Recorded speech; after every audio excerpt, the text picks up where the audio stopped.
বন্ধুরা নমস্কার। এবার লোকসভার ভেতরে দুইটা জুটির লড়াই দেখার সম্ভাবনা, মানে তর্কযুদ্ধ, বাকবিতণ্ডার যুদ্ধ দেখার সম্ভাবনা প্রবল। একদিকে নরেন্দ্র মোদী এবং অমিত শাহের জুটি, আর একদিকে রাহুল গান্ধী এবং প্রিয়াঙ্কা গান্ধীর জুটি।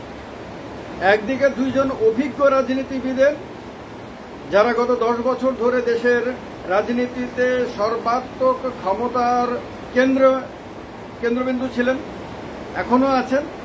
অন্যদিকে ছোটবেলা থেকে ক্ষমতার বিভিন্ন দিক দেখে দেখে অভ্যস্ত হয়ে এখন মোটামুটি পরিপক্ক রাজনীতিবিদ হিসেবে এবং জনপ্রিয় বক্তা হিসেবে স্বীকৃতি পাওয়া দুই ভাই বোন, একজন রাহুল গান্ধী, একজন প্রিয়াঙ্কা গান্ধী। এখন আপনারা বলবেন যে রাহুল গান্ধী প্রিয়াঙ্কা গান্ধী কিভাবে লোকসভায় লড়াই করবেন? রাহুল গান্ধী লোকসভাতে বিজয়ী হয়েছেন, এটা সত্য। নরেন্দ্র মোদী এবং অমিত শাহ লোকসভাতে গেছেন, কিন্তু প্রিয়াঙ্কা গান্ধী তো লোকসভার সদস্য না, তাহলে তিনি লোকসভাতে লড়াই কিভাবে করবেন? এখানে কথাটা, রাহুল গান্ধী দুটো কেন্দ্র থেকে বিজয়ী হয়েছেন, আমরা সবাই জানি। একটা কেরালার ওয়েনার, আর একটা হলো উত্তরপ্রদেশের রায়বেরেলি। দুটোতেই খুব ভালো ভোটের ব্যবধানে তিনি বিজয়ী হয়েছেন। যদিও উত্তরপ্রদেশের বারাণসী কেন্দ্রে এবার প্রধানমন্ত্রী নরেন্দ্র মোদীর জয়ের মার্জিন অনেক কমে গেছে। অন্যদিকে রাহুল গান্ধীর নেতৃত্বে আবার রাহুল গান্ধী এবং প্রিয়াঙ্কা গান্ধীর যৌথ নেতৃত্বে এবার কংগ্রেস অনেকটা বেড়ে প্রায় 100-তে পৌঁছে গেছে, এবং এটাকে কংগ্রেসের সাফল্য হিসেবে দেখা হচ্ছে। কারণ কংগ্রেস খাদের কিনারায় চলে গেছিল, সেই জায়গা থেকে কংগ্রেসকে তুলে এনে 100-র কাছাকাছি পৌঁছে দেওয়া, সেটা চারটিখানি ব্যাপার না। তো এই নির্বাচনী লড়াইয়ে আপনার রাহুল গান্ধীকে এবং প্রিয়াঙ্কা গান্ধীকে অনেক বেশি আত্মবিশ্বাসী, অনেক বেশি মানুষের কাছে গিয়ে মানুষের সঙ্গে মিশে যাওয়া নেতা হিসেবে দেখা গেছে। ফলে তাদের জনপ্রিয়তা সোশ্যাল মিডিয়াতেও বেড়েছে, গ্রাউন্ডেও বেড়েছে, এবং তাদের বক্তব্যের ধার বেড়েছে, তেজ বেড়েছে, এবং বক্তব্য শোনার জন্য একটা ভালো সংখ্যক দর্শকও তৈরি হয়েছে। এইরকম একটা অবস্থাতে রাহুল গান্ধী এবং প্রিয়াঙ্কা গান্ধী, এর মধ্যে প্রিয়াঙ্কা গান্ধীর কথা কেন বলছি এই কারণে, দুটো সিটের মধ্যে একটা সিট রাহুল গান্ধীকে ছেড়ে দিতে হবে। যতটুকু শোনা যাচ্ছে, রাহুল গান্ধী রায়বেরেলি কেন্দ্রটা নিজের হাতে রেখে কেরালার ওয়েনাডকে ছেড়ে দেবেন। এখন ওয়েনাড যদি রাহুল গান্ধী ছেড়ে দেয়, তাহলে সেখানকার মানুষ তো দুঃখী হবেন। তো এর ফলে সেখানে প্রিয়াঙ্কা গান্ধীকে সেখান থেকে উপনির্বাচনে দাঁড় করানোর ম্যাক্সিমাম সম্ভাবনা। তো প্রিয়াঙ্কা গান্ধীকে যদি দাঁড় করানো হয়, অর্থাৎ গান্ধী পরিবারের কাউকে যদি দাঁড় করানো হয়, তাহলে ওয়েনাডের মানুষের আর কোনো দুঃখ থাকবে না। প্রিয়াঙ্কা গান্ধীকে পেলে তারা খুশি হয়ে যাবে। তো প্রিয়াঙ্কা গান্ধীকে সেখান থেকে উপনির্বাচনে জয়ী করে লোকসভাতে নিয়ে এলে এবার রাহুল গান্ধীর পাশাপাশি প্রিয়াঙ্কা গান্ধীও কংগ্রেসের হয়ে এবং সমগ্র বিরোধী পক্ষের হয়ে সেখানে লড়াইটা করবেন। এবং দুজনেই যেহেতু এখন ভালো বক্তা, দুজনেরই যেহেতু এখন জনমোহিনী শক্তি আপনার আগের তুলনায় অনেক বেশি বেড়ে গেছে, দুজনেই যেহেতু এখন পুরোধার বক্তব্য রেখে সরকারকে ব্যতিব্যস্ত করার ক্ষমতা তৈরি করে ফেলেছেন নিজেদের মধ্যে, সেহেতু এই দুজন যখন একসাথে জোড়া ফলা আক্রমণ হানবে সরকারি পক্ষের দিকে, তখন তার জবাব দিতে গিয়ে আপনার নরেন্দ্র মোদী এবং অমিত শাহকে অনেকটাই ডিফেন্সিভ মুডে যেতে হবে বলে মনে করা হচ্ছে। এই কারণে যে গত 10 বছর অমিত শাহ এবং নরেন্দ্র মোদীর জুটি একচ্ছত্র আধিপত্য বিস্তার করেছিলেন। তাদের আধিপত্য সর্বত্র দেখা গেছে, দেশের রাজনীতিতে দেখা গেছে, সংসদের ভেতরে দেখা গেছে, সংসদের বাইরে দেখা গেছে, এমনকি আন্তর্জাতিক রাজনীতিতেও নরেন্দ্র মোদী একচ্ছত্র অধিপতি হিসেবে উঠে এসেছিলেন।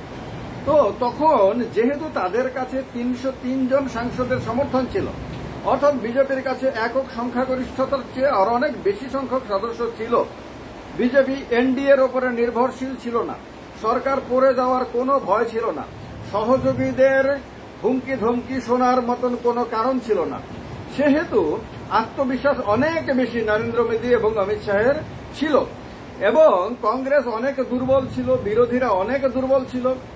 এই সময়ে দেখা গেছে রাহুল গান্ধীকে পর্যন্ত মামলায় ফাঁসিয়ে তার লোকসভার সদস্যতা বাতিল করে দেওয়া হয়েছিল, যদিও পরবর্তী সময় তিনি আদালতের মাধ্যমে আবার তার সদস্যতা ফিরে পেয়েছেন।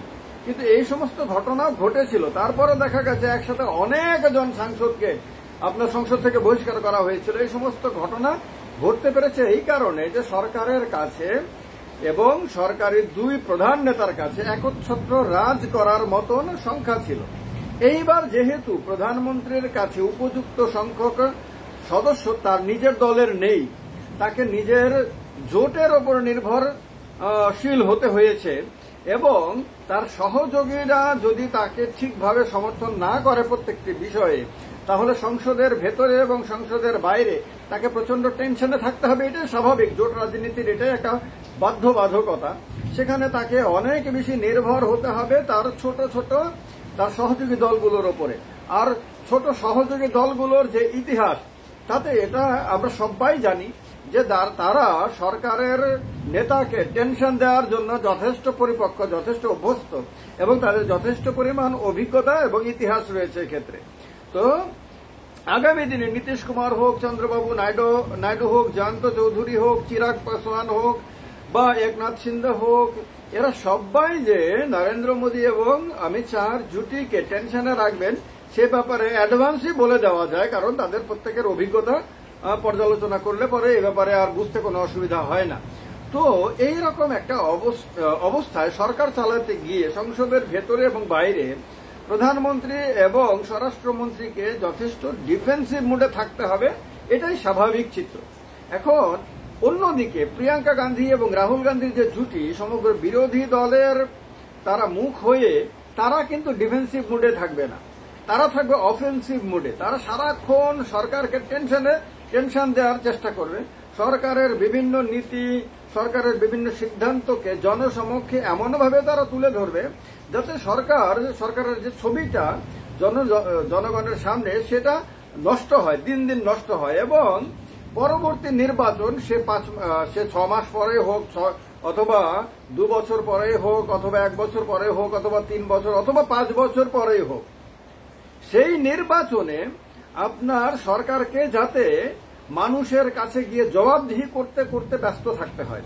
অর্থাৎ সরকার যেমন এবারে গিয়ে সরকার অনেকগুলো কথা বলেছে, রাম মন্দির করার কথা বলেছে, 370 ধারা বাতিল করার কথা বলেছে, তারপরে মুসলিম মহিলাদের 3 তালাকের যন্ত্রণা থেকে মুক্তি দেবার কথা বলেছে, আরো অনেক কথা বলেছে সরকারি নেতারা বারবার গিয়ে, এবং এর কৃতিত্ব তারা নিজেদের দিকে নিয়ে গিয়ে ভোট চেয়েছে। এইবারে এর পরবর্তী নির্বাচন আসার আগে রাহুল গান্ধী, প্রিয়াঙ্কা গান্ধী ক্রমাগত সরকারকে অভিযোগে জর্জরিত করে সরকারের ছবিটাকে এমনভাবে তুলে ধরবে মানুষের সামনে যে সরকার তার কৃতিত্ব বলার পরিবর্তে সরকার যে কোনো ভুল করেনি, সরকার যে কোনো দোষ করেনি, সরকার যে আসলে মানুষের ভালো চায়, এটা বলতে বলতে তাদের ব্যস্ত থাকতে হবে। তো এই কারণে বন্ধুরা, আগামী যে দিনগুলো, মানে প্রিয়াঙ্কা গান্ধী তো এখনো লোকসভার সদস্য হননি, কিন্তু হবেন বলেই আমরা ধরে নিতে পারি। কংগ্রেসের মধ্যে যে মতিগতি আমরা যা দেখতে পাচ্ছি এবং বিভিন্ন নেতাদের বক্তব্য থেকে বা বিভিন্ন মিডিয়া রিপোর্ট থেকে পর্যালোচনা করে আমরা যা বুঝতে পারছি, তাতে এটা স্পষ্ট যে প্রিয়াঙ্কা গান্ধীকে এই দুটোর মধ্যে যে সিটটা রাহুল গান্ধী খালি করে দেবেন সেই সিটটাতে উপনির্বাচনে বিজয়ী করে নিয়ে আসা হবে দিল্লিতে। এখন নির্বাচনের আগে কিভাবে বলা যাবে, কিন্তু অনুমান আর কি, এগুলি সবই অনুমান এবং আলোচনা, ধারণার কথা বলছি। জয়ী করে নিয়ে এসে লোকসভাতে একটা 2 ফলা আক্রমণ সরকারের দিকে তৈরি করা হবে, সেই পরিকল্পনা নিয়ে যে কংগ্রেস এগোচ্ছে তাতে কোনো সন্দেহ নাই। এবং এই নির্বাচনে ডেফিনেটলি ম্যাচিওর্ড ভাষণের জন্য রাহুল গান্ধীর ভাষণ যেমন বিশাল সংখ্যক মানুষ মনোযোগ সহকারে শুনেছে এবং এটা সবার সামনে স্পষ্ট, এটা ভিডিওতে দেখা গেছে, বিভিন্ন টিভি চ্যানেলের নিউজে দেখা গেছে, সোশ্যাল মিডিয়াতে দেখা গেছে কি পরিমাণ ভিউয়ারশিপ, কোটি কোটি ভিউয়ারশিপ রাহুল গান্ধী পেয়েছেন এই সময়ে। ঠিক তেমনি প্রিয়াঙ্কা গান্ধীর ভাষণের মধ্যেও যে পরিপক্কতা দেখা গেছে, সেই পরিপক্কতা এবং তার ইমোশনাল যে বক্তব্যগুলো, সেই বক্তব্যগুলো কিন্তু শাসক দল বিজেপিকে এবং প্রধানমন্ত্রী এবং তার সরকারের নেতাদেরকে যথেষ্ট বিড়ম্বনার মধ্যে ফেলেছে বারবার। তো বিরোধী দলের আক্রমণকারী চেহারা হিসেবে এই ভাই বোনের জুটি আগামী দিনে যদি সংসদের ভেতরে উঠে আসে, তাহলে কিন্তু সরকারি দল এবং সমগ্র এনডিএ জোটকে যথেষ্ট সমস্যা এবং বিড়ম্বনায় পড়তে হবে। এটা কিন্তু আগাম বলে দেওয়া যায়, আগাম অনুমান করা যায়।